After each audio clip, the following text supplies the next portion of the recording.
নমস্কার, আজ আমি করছি কুমড়ো ফুলের বড়া। আমি দেখে নিন আমি কী কী নিয়ে বড়াটা করছি। আমি 6খানা কুমড়ো ফুল নিয়েছি। আমি বড়াটাকে ছাড়িয়ে পরিষ্কার করে ধুয়ে এমনি করে রেখেছি। বেসন নিয়েছি 150 গ্রাম, আর সামান্য চালের গুঁড়োটা দেবো। ধনে জিরের গুঁড়ো 1/4 চামচ করে নিয়েছি, আর লঙ্কার গুঁড়ো নিয়েছি হলুদ গুঁড়ো আর কালো জিরে। নুনটা স্বাদ অনুসারে দেবো, আর সর্ষের তেলে বড়াটা ভাজছি। আমি দেখুন জলটা প্রয়োজন মতন দেবো। তাহলে দেখুন আমি কেমন করে ব্যাটারটা তৈরি করি। আমি বেসনের মধ্যে চালের গুঁড়োটা দিয়ে দিচ্ছি।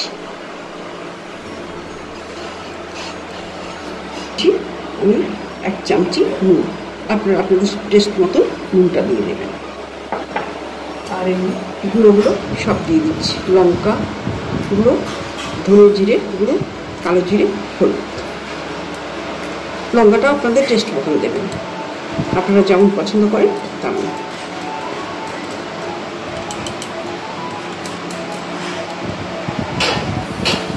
আমি এগুলোকে একটু মিশিয়ে নিচ্ছি।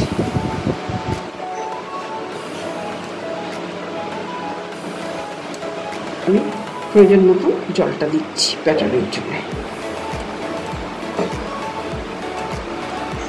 প্লিজ বলতে ভুলে গেছি, একটু বরফ দিচ্ছি, দিলে একটু খুব সুন্দর হবে।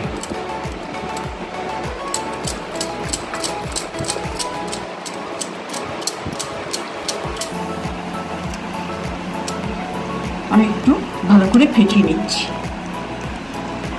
হাওয়া ঢুকিয়ে ফেটালে টেস্টটা খুব ভালো হবে।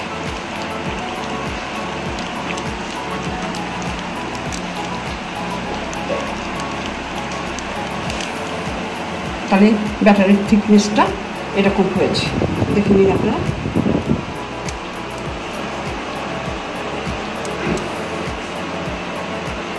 ব্যাটারটা আমার হয়ে গেল তৈরি। আমি তেল দিয়ে দিয়েছি, গ্যাস অন করে তেলটা গরম হয়ে আসছে। আমি একটু নুন দিয়ে দিচ্ছি, এতে তেলটা তাহলে ছিটকাবে না।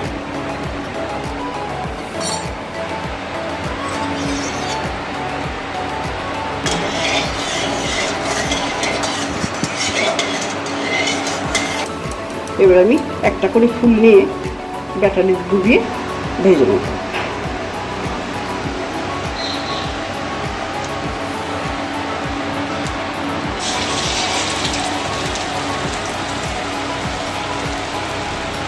আমি একটা ফুল ছেড়ে দিয়েছি, আর একটা ফুল দেবো ব্যাটারে ডুবিয়ে।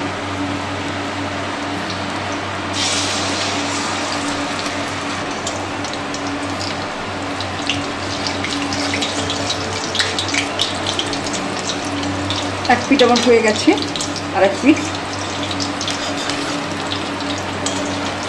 এটা হয়ে গেছে, এটা আমি উল্টে দিচ্ছি।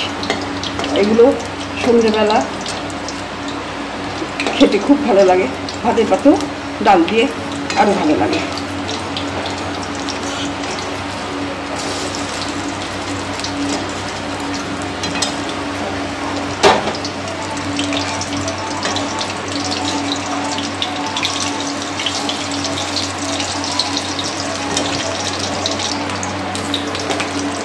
ফুলগুলো আমার ভাজা হয়ে গেছে। আমি এইভাবে একে একে সব ফুলগুলো ভেজে নেব।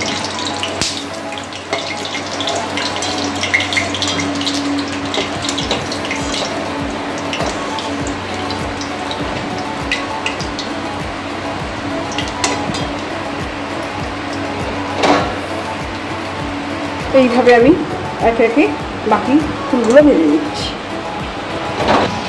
আমার ব্যাটারটা কিছুটা রয়ে গেছে, ওই জন্য আমি ঘরে কিছু পনির রাখা ছিল, আমি 4টে পনির পকোড়া করে নিচ্ছি।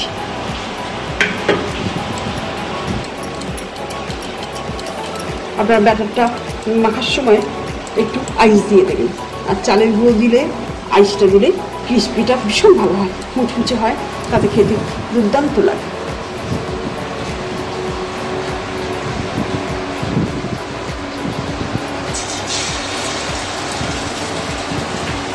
পনিরটা ছেড়ে দিলাম, আমি একে একে ব্যাটার মাখিয়ে পনিরটা ছেড়ে দিচ্ছি। কিছুটা ব্যাটার বেঁচে গিয়েছিল, তাতে কিছুটা পনির দিয়ে আমি একটু পনির পকোড়া করে নিয়েছি। এইভাবে আপনারা করে খাবেন, ভীষণ ভালো লাগবে। আর এই কুমড়ো ফুলের বড়াগুলো ভীষণ ভালো লাগবে, আপনারা এইভাবে করে খাবেন, খেলে ভীষণ ভালো লাগবে। আর ভালো লাগলে অবশ্যই সবাইকে শেয়ার করবেন, আমাকে কমেন্টস করবেন, সাবস্ক্রাইব করতে ভুলবেন না। শেষ অবধি দেখার জন্য নমস্কার।